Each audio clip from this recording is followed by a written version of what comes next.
పరిశుద్ధ గ్రంథమును ఎట్లా వివరించాలి?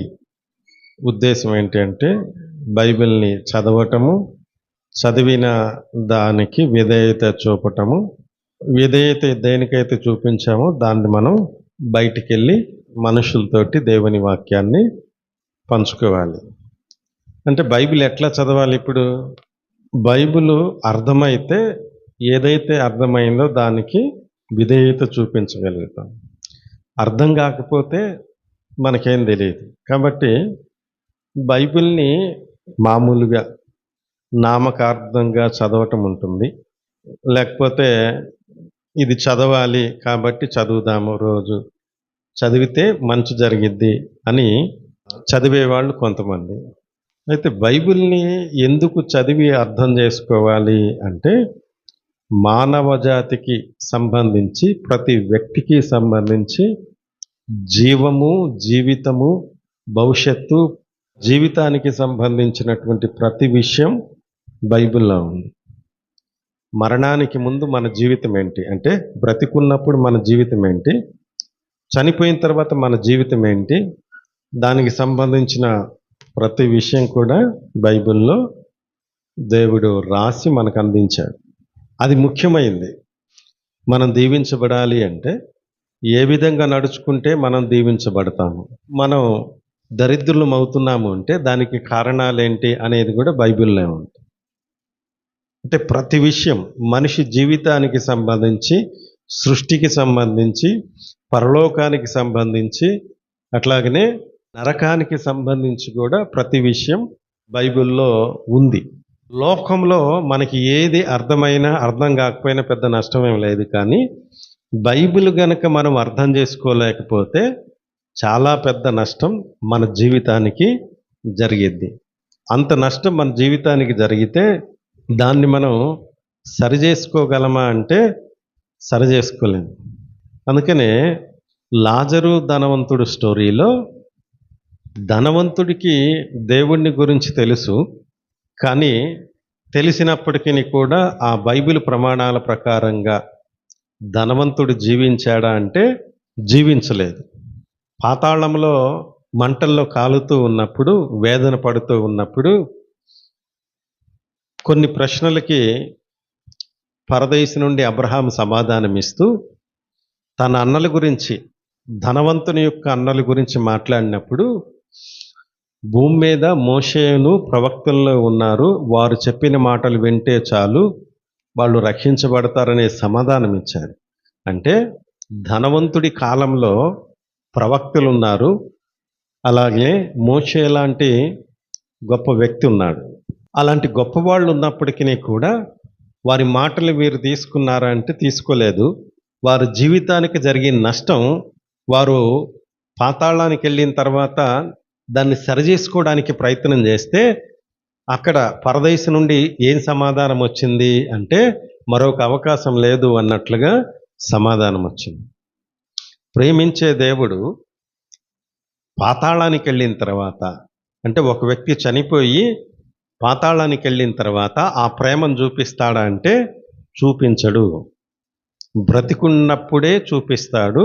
అందుకనే నేను మృతులకు దేవుణ్ణి కాదు, సజీవులకు మాత్రమే నేను దేవుణ్ణి అని చెప్పేసి అన్నాడు. అంటే దాని అర్థం ఏంటి అంటే, నువ్వు చనిపోయిన తర్వాత నువ్వు ఏ విధమైన బాధను వ్యక్తపరిచినా, ప్రార్థన చేసినా అవి చెల్లవు. అందుకని బ్రతికుండగానే మనం ఏం చేయాలి అంటే బైబిల్ని సరిగా చదివి అర్థం చేసుకొని దాన్ని అనుసరిస్తూ ఇతరులకు దాని గురించి చెప్పటం అనేటువంటిది మన బాధ్యత, మన అవసరం. కాబట్టి బైబిల్ని ఎట్లా చదవాలి? ఇప్పుడు మనం రోజు చదువుతూ ఉన్నారు, కానీ దాంట్లో ఉన్నటువంటి విషయం సరిగా అర్థమవుతుందా అంటే అర్థం కావట్లేదు, అర్థం కాదు కూడా. మీరు చదివిన కోణంలో, మీరు చదివే విధానంలో బైబిల్ని చదివితే బైబిల్లో ఉన్న విషయం అర్థం కాదు. అంటే బైబిల్ని ఎట్లా చదవాలి మరి ఇప్పుడు అంటే దానికి ఒక 15 సూత్రాలు ఉన్నాయి. రోజు చాలామంది బైబిల్ని 5 నిమిషాల్లో చదివేస్తారు, వాళ్ళు ఎంచుకున్న భాగాన్ని. లేకపోతే 10 నిమిషాల్లో కొంతమంది చదువుతారు. వాళ్ళు ఎంచుకున్న భాగమే. అది అధ్యాయం గావచ్చు, లేకపోతే ఒక పేరా గావచ్చు, లేకపోతే కొంతమంది 2 అధ్యాయాలు గావచ్చు. కొంతమంది బైబిల్‌ని సంవత్సరంలో పూర్తి జేయాలని కొంతమంది స్పీడ్‌గా చదివేస్తారు. రోజుకు 2 అధ్యాయాలో, 4 అధ్యాయాలో, 5 అధ్యాయాలో అన్నట్లుగా చదివేస్తారు. అంటే చదివాము అని చెప్పుకోటానికి అది ఉపయోగపడుతుంది గానీ, అసలు బైబిల్‌లో దేవుని ఉద్దేశ్యం ఏంటి? మానవుని గురించి దేవుని ప్రణాళిక ఏంటి? నీ బాధ్యత ఏంటి? అనేటువంటి విషయాలు బుర్రలోకి ఎక్కవు. నేను 10 సార్లు చదివాను, లేకపోతే 100 సార్లు చదివాను అని చెప్పుకోవడానికి సరిపోద్ది గానీ, దేవుని ఉద్దేశ్యం ఏంటి అనేటువంటిది అక్కడ అర్థం గాదు. అందుకని బైబిల్ చదివే విధానం. ఒక 15 సూత్రాలున్నాయి. అవి ఒక్కొక్కటిగా మనం చూద్దాం. మొదటి పాయింటొచ్చేసి, మనం ఏదైతే చదవాలి అనుకుంటున్నామో బైబిల్‌లో దాన్ని ఎంచుకోవాలి ముందు. ఒక పేరా ఎంచుకుంటావా? ఒక అధ్యాయాన్ని నువ్వు ఎంచుకుంటావా? లేకపోతే ఒక పుస్తకం మొత్తాన్ని గూడా ఎంచుకుంటావా? మనం ప్రారంభంలో ఉన్నాం గాబట్టి, ఒక పేరా లేకపోతే ఒక అధ్యాయాన్ని మనం ఎంచుకోవాలి. యోహాను రాసిన మొదటి పత్రిక, మొదటి అధ్యాయము మనము ఈరోజు బైబిల్ స్టడీ చేయటానికి ఎంచుకుందాం. రెండవదొచ్చేసి దీని సందర్భాన్ని మనం గ్రహించాలి. సందర్భాన్ని మనం గ్రహించకపోతే ఎందుకు రాస్తున్నాడు? ఏ ఉద్దేశంతోటి మాట్లాడుతున్నాడు అనేటువంటిది మనకర్థం గాదు. యోహాను మొదటి అధ్యాయాన్ని లేకపోతే యోహాను పత్రికను రాయడానికి యోహాను యొక్క ఉద్దేశ్యం ఏంటి? ఆ ఉద్దేశ్యం మనకు అర్థం కాకపోతే మనం చదివేది మనకు అర్థం కాదు. ఇది తెలియాలి అంటే ఎక్కువ శాతం బైబిల్ చదివితే అర్థం కాదు. దీనికి ఈ పుస్తకం మీద కామెంటరీ రాసిన బుక్స్ ఉంటాయి. లేకపోతే ఇది ఏ ఉద్దేశంతో రాశారు అనే సందర్భాన్ని కొంతమంది మేధావులు చెప్పారు. అలాంటి పుస్తకాలు తీసుకొని చదివితే తొందరగా అర్థమైంది. లేకపోతే మనమే ఈ పుస్తకమంతా చదివి దీని సందర్భం ఇది చెప్పాలి అంటే చాలా కష్టమైపోయింది. ట్రైనింగ్ చేస్తే ఆ ట్రైనింగుల్లో గూడా దీని సందర్భం ఏంటి అనేటువంటిది చెప్తారు. ఇంగ్లీష్‌లో కొన్ని పుస్తకాలున్నాయి. తెలుగులో గూడా కొన్ని పుస్తకాలున్నాయి. వాటిల్లో చెప్పినటువంటి సందర్భం ఏంటి అంటే, ఈ పుస్తకానికి లేకపోతే ఈ అధ్యాయం రాయడానికి సందర్భం ఏంటి అంటే, ఆసియా మైనర్‌లో ఉన్నటువంటి కొంతమంది సభ్యుల్ని అంటే కొన్ని సంఘాలని దృష్టిలో పెట్టుకొని ఈ పత్రికను యోహాను రాశాడు. ఎందుకు వాళ్ళని దృష్టిలో పెట్టుకొని రాశాడు అంటే, సంఘంలో కొంతమంది సంఘాన్ని విడిచిపెట్టి వెళ్ళిపోతున్నారు. సహవాసాన్ని విడిచిపెట్టేసి వెళ్ళిపోతున్నారు. సో, దీనికి కారణం ఏంటి? వాళ్ళ సిద్ధాంతాలు గాని, భక్తి విషయాలు గాని, నైతిక విషయాలు గాని, ఇలాంటి విషయాల్లో వాళ్ళ మధ్య భేదాభిప్రాయాలు వచ్చినాయి. ఈ భేదాభిప్రాయాలు రావడానికి కూడా కారణం ఏంటి అంటే, నాస్టిక్స్ అనేటువంటి ఒక గ్రూపు. నాస్టిక్స్ అంటే జ్ఞానవాదులు అనే ఒక గ్రూప్ అన్నమాట. ఈ గ్రూపు కొన్ని ప్రశ్నలు, కొన్ని అనుమానాలు వాళ్ళ మధ్య రేకెత్తించారు. ఏంటి ప్రశ్నలు, ఈ అనుమానాలు ఏంటి అంటే, దేవుడు శరీరంతోటి భూమి మీదకి వస్తాడు అనేది వాళ్ళు నిరాకరించారు. దేవుడు భూమి మీదకి శరీరంతోటి రాడు. ఈ శరీరం పాపయుక్తమైంది కాబట్టి ఈ శరీరాన్ని ధరించుకొని దేవుడు రాడు. అంటే యేసు ప్రభు శరీరంతోటి భూమి మీదకొచ్చాడు అనే దాన్ని వాళ్ళు అంగీకరించరు. రెండవది ఏంటి అంటే, తండ్రి కుమారుని యొక్క ఏకత్వాన్ని, మెస్సియా తత్వాన్ని వాళ్ళు అంగీకరించరు. ఇలాంటి ప్రశ్నలు వాళ్ళ మధ్యకొచ్చేసరికి వాళ్ళలో కొంతమంది వాటిని నమ్మి ఆ సంఘాన్ని, సహవాసాన్ని విడిచిపెట్టేసి బయటికెళ్ళిపోయారు. సో, ఈ కారణాలు దృష్టిలో పెట్టుకొని యోహాను ఈ పత్రికను రాశాడు. అంటే గ్రీకులు నమ్మేటువంటి మాటలేంటి అంటే, దేవుడనేవాడు భూమి మీదకి రాడు. భూమి మీదకి రావాలంటే శరీరంతోటి రావాలి. ఇది కష్టం. కాబట్టి దేవుడనేవాడు రాడు భూమి మీదకి. యేసుక్రీస్తు యొక్క దైవత్వాన్ని అందుకనే వాళ్ళు తిరస్కరించారు. నాస్టిక్స్ అనేవాళ్ళు, జ్ఞానవాదులనేవాళ్ళు తిరస్కరించారనమాట. సో, ఈ అభిప్రాయం వాళ్ళ మధ్యలోకెళ్ళిపోయేసరికి కొంతమంది వెళ్ళిపోయారు. ఇది సందర్భం అన్నమాట. ఆ తర్వాత ఈ అధ్యాయము మనకు అర్థమయ్యేంత వరకు గూడా, ఈ అధ్యాయాన్ని మన మాటల్లో మనం చెప్పగలిగేంత వరకు కూడా చదవాలి. పాఠం అప్పజెప్పినట్లుగా అది ఉండకూడదు.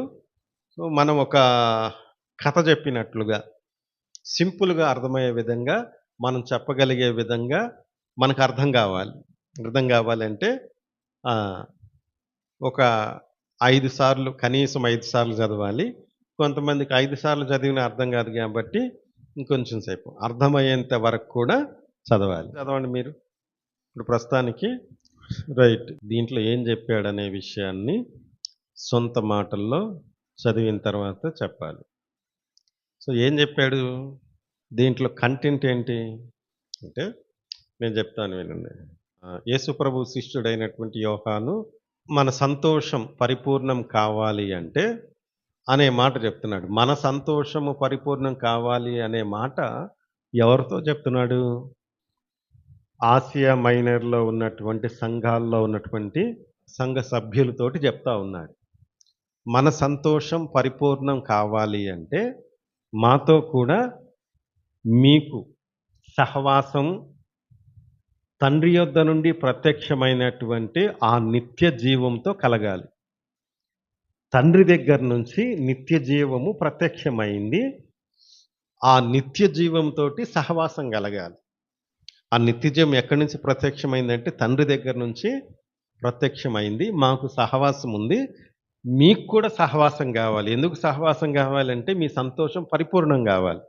మరి అదెట్లా అంటే దానికి చెప్తున్న మాటలేంటి అంటే ఆది నుండి ఉన్నటువంటి ఆ జీవవాక్యమును మేము విన్నాము, చూసాము, నిదానించి కనుగొన్నాము, మా చేతులతోటి తాకి చూసాము. కనుక ఆ జీవమును గురించి సాక్ష్యమిచ్చుచు మీకు తెలియజేస్తా ఉన్నాము. అంటే యోహాను గారు ఎవరి గురించి చెప్తున్నాడు? ఆది నుండి ఉన్నటువంటి జీవవాక్యము, తండ్రి దగ్గర నుంచి ప్రత్యక్షమైనటువంటి నిత్య జీవము, యేసు ప్రభువుని గురించి చెప్తా ఉన్నాడు. మన సంతోషం పరిపూర్ణం కావాలి అంటే నిత్య జీవమై ఉన్నటువంటి యేసుక్రీస్తుతో సహవాసం కలగాలి. తండ్రి దగ్గర నుంచి ప్రత్యక్షమైనటువంటి యేసుక్రీస్తుతోటి మనకు సహవాసం ఉండాలి. ఆ సహవాసం కలగాలి అంటే నువ్వేం చేయాలి అంటే దేవుడు వెలుగై ఉన్నాడు. ఆయనలో చీకటి లేదు. కాబట్టి ఆయనతో మనం సహవాసం కలిగి ఉండాలి అంటే వెలుగై ఉన్న దేవుడు ఎలాగైతే ఈ భూమి మీద నడుచుకున్నాడో మనం కూడా వెలుగు సంబంధులముగా, అంటే ఆయనతో సహవాసం ఉంటే సత్యమును జరిగించాలి. వెలుగు సంబంధులుగా నడుచుకోవాలి అంటే దేవుని సత్యం ఏదైతే ఉన్నదో ఆ సత్యమును బట్టి నడవాలి. అలా నడిచినట్లయితే ఆ నిత్య జీవముతోటి అంటే యేసుక్రీస్తుతోటి సహవాసం నీకు దొరికిద్ది. ఆ సహవాసం ద్వారా ఏం జరిగిద్ది అంటే అప్పుడు యేసు రక్తము ప్రతి పాపముల నుండి మిమ్మల్ని పవిత్రులుగా చేస్తది. సో, ఈ పవిత్రులుగా చేయటానికి కూడా మనం చేయాల్సిన పనేంటి అంటే మన పాపములను మనం ఒప్పుకోవాలి. ఆయనతో సహవాసం మనం కలిగి ఉన్నప్పుడు, దేవుని సత్యాన్ని బట్టి మనం నడుస్తా ఉన్నప్పుడు, ఆయన రక్తం మన పాపాల్ని కడిగిద్ది. అయితే కడగాలి అంటే మనం ఏం చేయాలి అంటే, నేను పాపిని అని చెప్పేసి ఆయన దగ్గర ఒప్పుకున్నట్లయితే, ఆయన నీతిమంతుడు, నమ్మదగిన వాడు కాబట్టి, సమస్త దుర్నీతి నుండి మనల్ని పవిత్రులుగా చేస్తాడు, మనల్ని క్షమిస్తాడు. అంటే సంతోషం పరిపూర్ణం కావాలి అంటే యేసుక్రీస్తుతో సహవాసం కావాలి. యేసుక్రీస్తుతో సహవాసం కావాలి అంటే తప్పనిసరిగా నువ్వు ఆయన సత్యాన్ని బట్టి నడవాలి. సత్యాన్ని బట్టి నువ్వు నడిస్తే ఆయన రక్తం నిన్ను పాపము నుండి విడిపించిద్ది, పవిత్రునిగా చేస్తది. అది కూడా ఎప్పుడు జరిగిద్ది అంటే ఆ సత్యమును బట్టి నువ్వు నడిస్తే సరిపోదు. నేను పాపినని ఆయన దగ్గర నువ్వు ఒప్పుకోవాలి. ఒప్పుకుంటే తప్పనిసరిగా నువ్వు పవిత్రుడు అవుతావు అని చెప్పేసి ఈ అధ్యాయంలో చెప్తా ఉన్నాడు. ఈ అధ్యాయానికి, సందర్భానికి సంబంధం ఏమన్నా ఉందా అంటే ఉంది. సందర్భం ఏం చెప్పుకున్నాం మనం? కొంతమంది సహవాసాన్ని విడిచిపెట్టి వెళ్ళిపోయారు.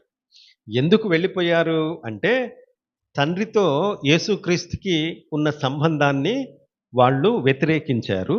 అసలు దేవుడనేవాడు భూమి మీదకి రాడు, ఈ శరీరాన్ని ధరించుకోడు అనే విషయాన్ని కూడా వ్యతిరేకించారు. ఇప్పుడు యోహాను ఏం చెప్తున్నాడు అంటే, పరలోకం నుండి ఆ దేవుడు భూమి మీదకి వచ్చాడు. ఆయన్ని మేము చూసాము. ఆయన మాటలు విన్నాము. మా చేతులతో ఆయనను తడిమి చూసాము. ఆయనతో మాకు సహవాసం ఉంది.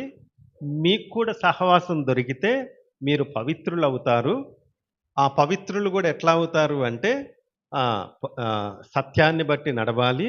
నీ పాపమును, నేను పాపినని ఆయన దగ్గర ఒప్పుకుంటే నిన్ను క్షమిస్తాడు. ఎప్పుడైతే నువ్వు క్షమాపణ పొందుకుంటావో అప్పుడు నీ సంతోషం పరిపూర్ణమైద్ది అని దీని ఉద్దేశం. మన మాటల్లో ఈ అధ్యాయాన్ని మనం చెప్పాలి అంటే ఇదే. ఒకవేళ దీంట్లో చెప్తున్న ఇంకొక మాట, ఒకవేళ నేను పాపిని కాదు అనుకుంటే నిన్ను నువ్వు మోసం చేసుకున్నట్లు, నిన్ను నువ్వు నాశనం చేసుకున్నట్లు అర్థం. అప్పుడు దేవునితో నీకు సహవాసం ఉండదు. దేవుని వాక్యం నీలో ఉండదు. నువ్వు నీతిమంతుడు కాదు, సత్య సంబంధివి కాదు. ఇలా నువ్వు చేస్తున్నావు అంటే, అప్పుడు దేవుణ్ణి కూడా ఏమంటున్నావు అంటే, దేవుడేమో నువ్వు పాపివయ్యా, నేను క్షమిస్తాను నా దగ్గరకు వస్తే అని చెప్పేసి దేవుడు అంటా ఉంటే, నువ్వేం చేస్తున్నావు, నేను పాపిని కాదు అని చెప్పేసి అంటూ దేవుని మాటను ధిక్కరించినట్లవుద్ది అని చెప్తా ఉన్నాడు. ఇది విషయం. ఇదంతా చదివి అర్థం చేసుకొని మన మాటల్లో మనం రాసుకోవాలి, చెప్పాలి అన్న చాలా టైం పట్టింది.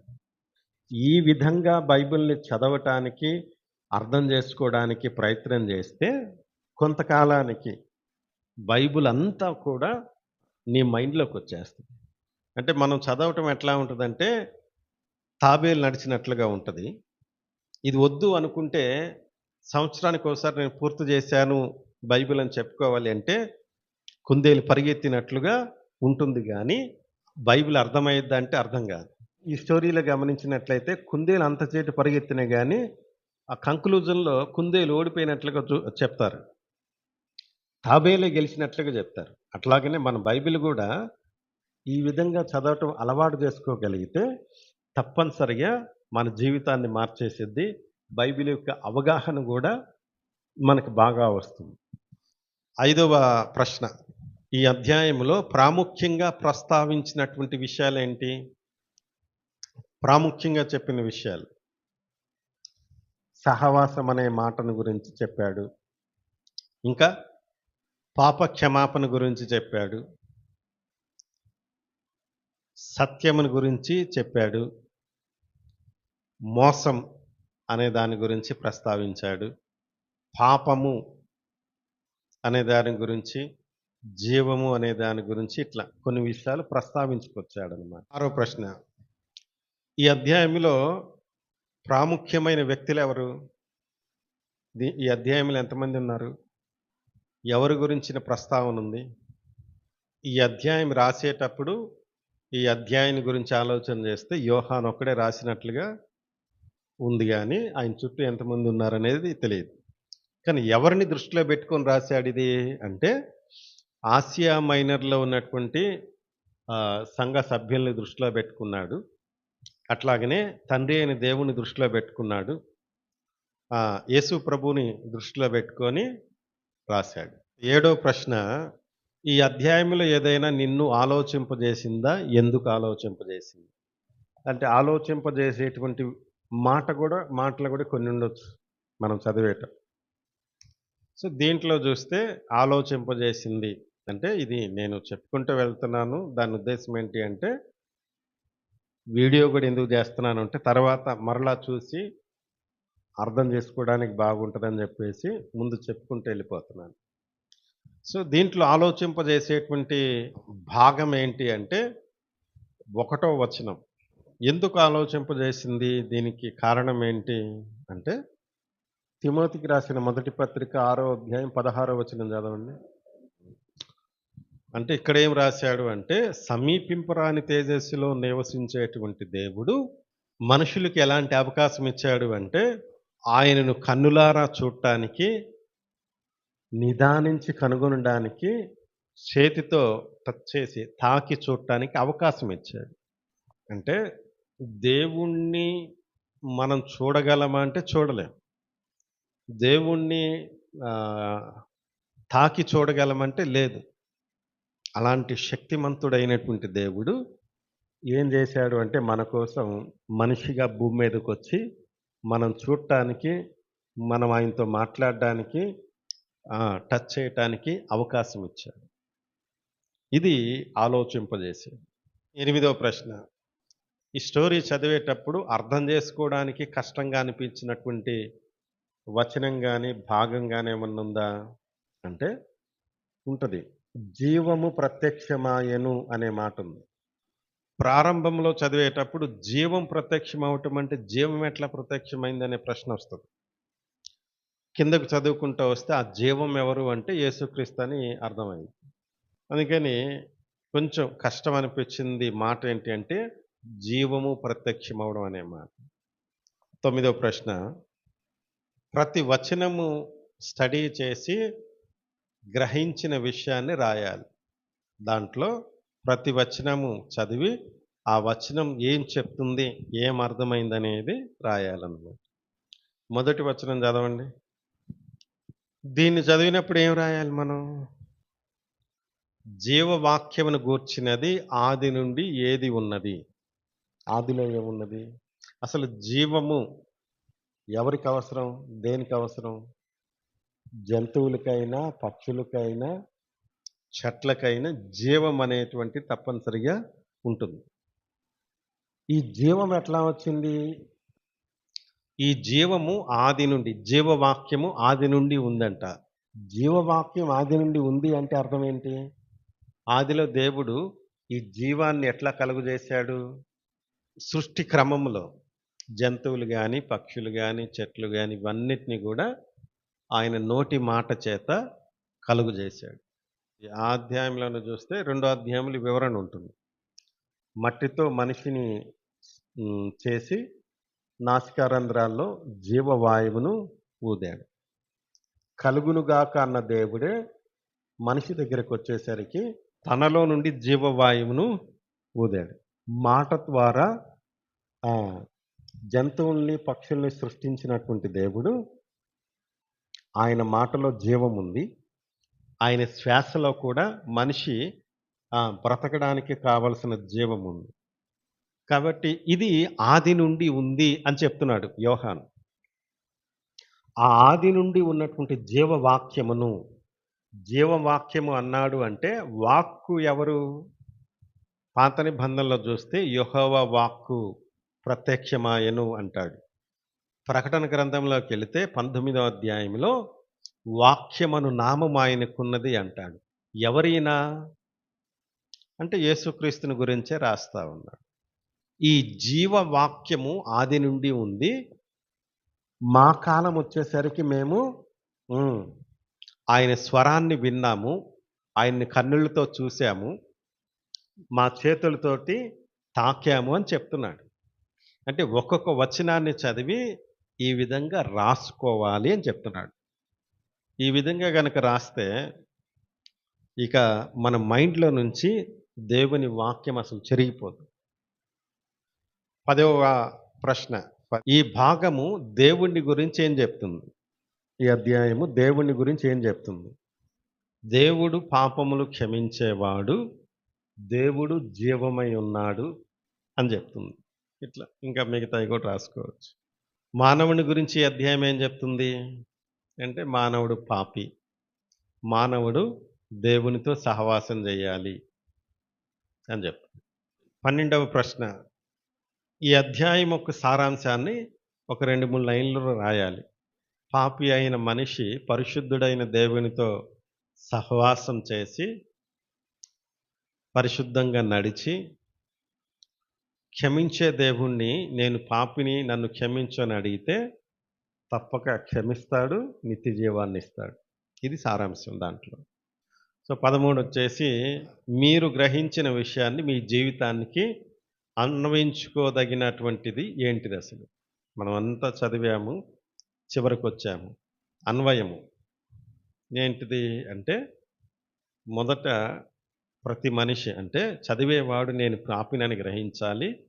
దేవునితో సహవాసం చేసి, పరిశుద్ధంగా నడిచి, పాపక్షమాపణ పొందాలని వాక్యం చెప్తా ఉంది గాబట్టి, పాపినని గ్రహించాలి. దేవునితో సహవాసం చేసి పరిశుద్ధంగా నడవాలి. ఇది జీవితానికి అన్వయించుకోదగినటువంటి విషయం. సో, ఇది జీవితానికి అన్వయించుకోవడానికి, వాటికి విధేయత చూపించడానికి మనం ఎలాంటి చర్య తీసుకోవాలి? దేవుని వాక్యాన్ని ధ్యానం చేయటం మర్చిపోకూడదు. రెండవది, మన స్థితిని మనము మర్చిపోకూడదు. మూడవది, మనల్ని మనం సమర్థించుకోకూడదు ఎప్పుడూ గూడా. నేను పాపిని గాదు, పరిశుద్ధుడిని అని జెప్పేసి సమర్థించుకోకూడదు. బైబిల్ చదవటం ఆపకూడదు. బైబిల్‌ని స్టడీ జేయటం అనేటువంటిది ఆపకూడదు. చివరగా దీంట్లో ఈ అధ్యాయం మొత్తానికి సంబంధించి ఒక పేరు పెట్టాలి. ఒక హెడ్డింగ్ ఇవ్వాలన్నమాట దీనికి. ఈ అధ్యాయానికి. ఏమిస్తావు హెడ్డింగు? అంటే సమీపింపరాని తేజస్సులో నివసించే దేవునితో సహవాసము. దీనికి హెడ్డింగ్ అన్నమాట. బైబిల్‌ని చదివే విధానము ఇదన్నమాట. ఇట్లా చదివి జాగ్రత్తగా బైబిల్‌ని అర్థం చేసుకోవటం అనేటువంటిది ప్రతి వ్యక్తి యొక్క అవసరము, ప్రతి వ్యక్తి యొక్క బాధ్యత. కాబట్టి ఈ విధంగా కొనసాగాలి. ఇలా చదివి దేవుని చిత్తాన్ని, నీ మార్గాన్ని కనుగొనాలి. దేవుడి మాటలు దీవించునుగాక. ఆమేన్.